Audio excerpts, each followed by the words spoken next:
It still pains Khalil Carr to speak about the incident.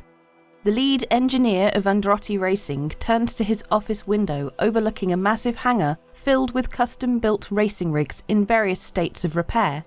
Located in a nondescript warehouse deep inside a new Austin industrial park, there are no signs, billboards, or indications broadcasting the famous racing team working within. The anonymity is intentional, as both Carr and Chief Mechanic Jan Saperstein know their operation is under constant scrutiny. "Sometimes it's die-hard fans just hoping to catch a glimpse of the action," said Saperstein. "Most of the time it's our competition trying to get an advantage in the next cup. We learned a long time ago that security could only protect you so much. It's also about deception." For the previous 6 months, Carr devoted time to a project even most members of his team didn't know about: modifying a competition-grade hammer propulsion HM 4.2 engine to make it both lighter and more powerful. Preliminary controlled tests in the Androtti hangar were promising, but it needed real-world testing, so Carr hatched an elaborate plan. "Saperstein took most of our crew to Goss to test some ships and components," said Carr. "It's a team bonding thing we do every year, but I played sick. 2 nights after they left, I boarded a commercial Starliner bound for Ellis with our test engine. It took a lot of planning and misdirection on our part to set up." With the modified HM 4.2 in the cargo hold and Carr in a sleeping quarter, Starliner Flight 1289, operated by Meridian Transport, broke atmosphere above Terra at 2203 SET and left the system not long after. It passed through the Stanton and Magnus systems without incident, but when it entered Ellis, something strange happened. The ship's cargo hold opened and started spewing its contents into space. What was first believed to be an unfortunate technical malfunction proved to be something much more sinister. The Starliner swung around to see a caterpillar using a tractor beam to pull the Androtti engine into its cargo hold. Since the incident, Androtti Racing has hired security expert Cassius Thornton to conduct an independent investigation. Thornton was not surprised by the well-executed plan, which involved a passenger sneaking into the hold, opening the hatch to free the cargo, and then EVAing into a waiting ship. The Ellis Protection Force, a local militia, were first to respond to the distress call. Their members had already suffered heavy casualties when advocacy officials arrived. Even though they now outnumbered the outlaws, the authorities had little luck preventing them from snagging all the remaining cargo they could carry before escaping into the black. Still, Thornton was taken aback by the outlaws' behaviour once the EPF arrived on the scene. "They didn't run," he said.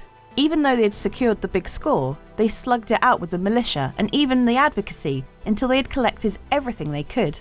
Think about it for a second. How much value could that personal luggage really hold? Not much when compared to the engine. It's almost like they stayed to fight just because they wanted to."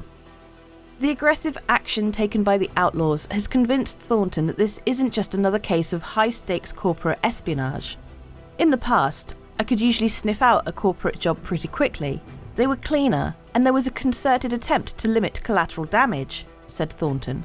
"But recently I've worked an alarming number of cases similar to this. Some of them are corporate jobs, others just brazen outlaws looking for a big score.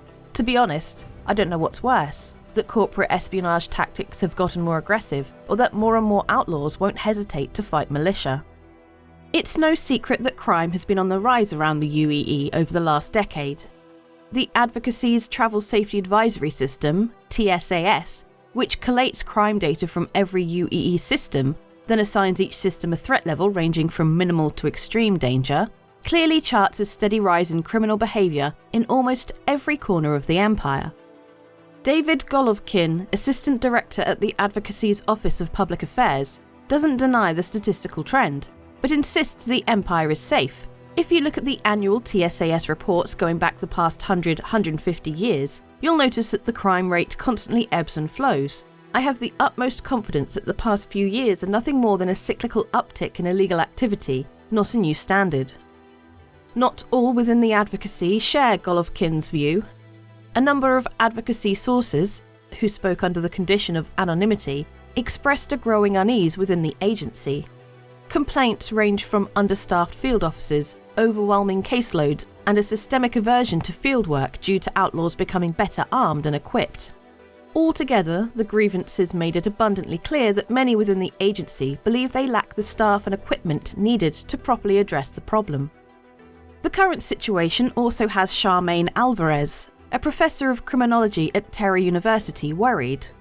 The last time this empire faced such a steady and steep increase in crime was roughly 2792 to 2805.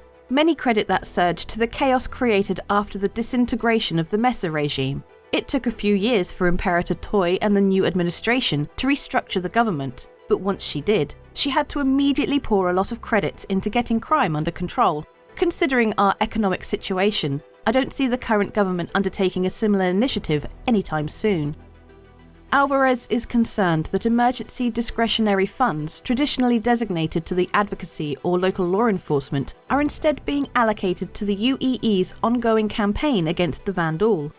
In the minds of many politicians, those credits are still being spent protecting the Empire, but there have been a number of studies showing that funding anti-crime initiatives within the UEE does more towards improving people's everyday life than spending that same amount of money on the military.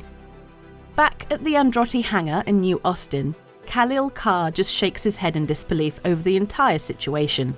I understand the mindset behind stealing the engine. I'm shocked by the lengths they went to get it, but I understand why.